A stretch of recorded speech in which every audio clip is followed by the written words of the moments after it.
Thank you for having purchased iScribe. This is a audio video user manual.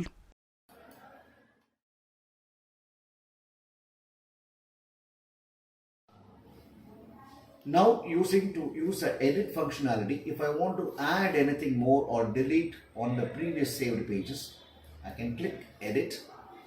Now I can go back to wherever I want. Let's say for example at this particular point of time I want to edit it. I can say this is petals.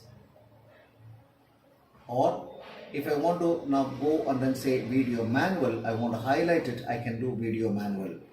If I want to write, let's say this is petal 1. So I can start editing whatever I want to do it using this edit. And then after that, once again this edited file, you can save it by giving another file name and save this. Now you have two files, demo 1 and demo 2. Demo 1 is original, demo 2 is the edited one.